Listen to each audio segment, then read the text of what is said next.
up, Roos? I'm Sylvia Jeffers, and welcome to the 7th episode of RooNews, where we bring you the latest from around campus and Kansas City every Wednesday. Before we start today's episode, we wanted to celebrate National First Generation College Students Day, which was this past Monday.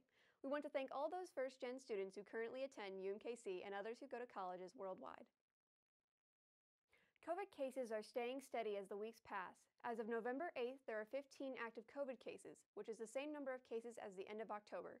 Total COVID cases spiked up moderately to 86 and increased to 76 from 2 weeks ago. Please remember to follow all campus COVID-19 guidelines to prevent further spread throughout the semester. Remember to utilize free COVID testing at the Student Health Center if you are feeling ill.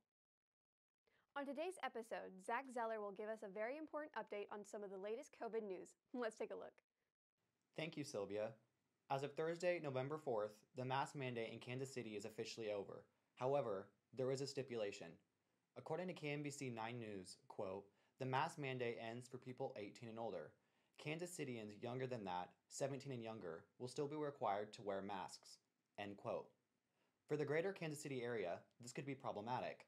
Ben Falder, a concerned parent who attended the board meeting on Thursday, said, quote, "For us to tell our kids, you're gross, you have to wear a mask at Target, I don't have to, is the wrong message for our kids."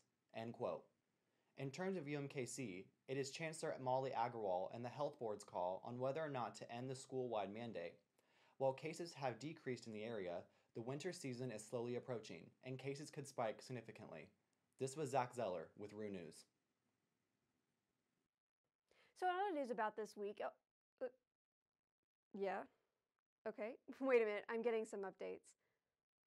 Breaking news coming out from the Roo TV studio, UMKC announced that masks will be optional on campus for the rest of the semester.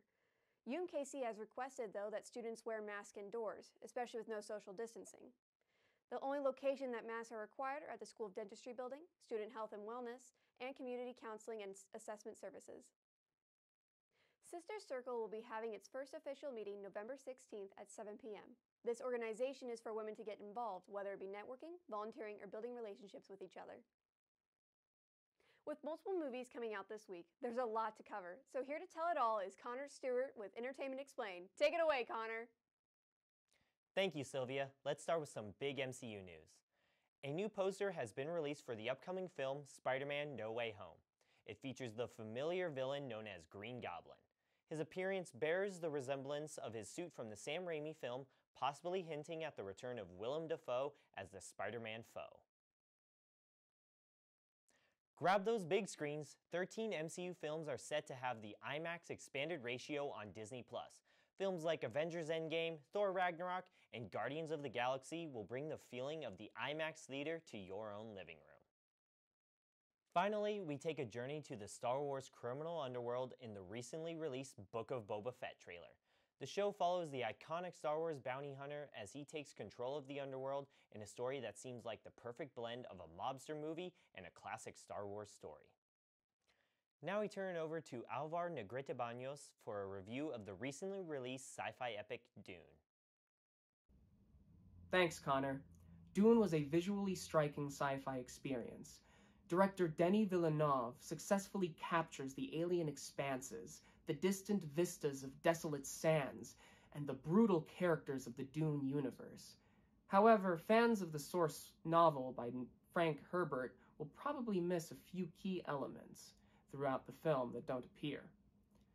The lead actor, Timothée Chalamet, as Paul Atreides, does a fantastic job of injecting his character with emotion and fear, passion and confusion, giving him a more human edge. Jason Momoa had a great performance as Duncan Idaho, Paul Atreides' best friend and teacher. Throughout the film, Momoa danced seamlessly between scenes of lighthearted banter and exquisitely choreographed violence. This film combines the surreal alien landscapes and technology of the book with adventure, mystery, and action only found on the big screen, and leaves me wanting more. Thank you, Connor. Back to you. I'm joined in studio today with a very special guest, Christian Martinez, to talk about one of this month's most popular movies, Eternals. Thank you for joining us today, Christian. Thank you. I'm excited to talk about this wild, wacky film. Yeah, why don't you just give me your overall general thoughts of the movie? Okay, so I remember when I bought these tickets, I was so excited. As people know nowadays, critics panned this film, panned it hard. Mm-hmm. And I was like, is this going to be the Batman v Superman of gosh. 2021? It's the MCU's first rotten movie, and that was making me a little nervous. Yeah, me too. So when I walked in and I watched it, I could see why the critics were a little bit iffy on the film. Mm-hmm. First of all, I want to congratulate Chloe Zhao for making such a interesting, different MCU film. It's definitely something that's hasn't been done in MCU history. It looks amazing too, I will say, cinematography-wise, camera shots, it looked beautiful. Yeah, and I love the portrayal of the Celestials. Mm-hmm. We won't spoil anything, obviously, but post-credit scenes are really worth it. I really liked I saw a lot of potential in the direction of where she wanted to go. So, I mean, there's a lot of things that worked. But, sorry, give me a sec. Stupid earpiece. It's all right. Yeah, so the Eternals was, I will kind of, echo what you were saying. Like, the whole portrayal of the Eternals was, like, they really seemed like they're godlike figures. They're gods, basically. And they did a really good job humanizing them. And what's funny is that they seem so human throughout the film, and to me that really did some wonders. But one of my issues with this film is it just feels super choppy. Mm-hmm. I don't like the editing style of it. I feel like there's a lot of unnecessary cuts. It feels very like old-timey kind of cutaway style. And I'm not a fan of that, and it's just, I don't know. The editing was not, I didn't like. I feel like the montages of them going to the past could have been set up a little bit differently, so then it feels more cohesive, if that makes sense. Yeah, like we were saying beforehand, like there was some flashbacks like throughout the film. I'll try not to get too much into it, but and I feel like they just kind of like stopped some of the momentum that the movie had to go back and like maybe explain something, and I feel like there could have been a different way to weave in some of the more other details and backstory. Yeah, and again, this movie is very different, but there were some things that just didn't work. And when a lot of these origin films come out, like everyone said Captain America was not that good, or Iron Man, or Guardians of the Galaxy. A lot of those movies were not strong to start, but hopefully over time, as we get to meet these Eternals, understand where they're coming from, then a lot of what goes on in the film will make more sense, and then this movie will be reviewed better. But overall, I like it. I like that it tried to do something new, but obviously there were some things that worked, some things that didn't, and if I got to give it a rating, I'd give it a 3.5 out of 5 stars. I would agree with that, actually. That we're talking about doing ratings in our the reviews for the for the writing side on the RooNews, which you should check out. Please. Which you should definitely check out. My review will be coming out later this week.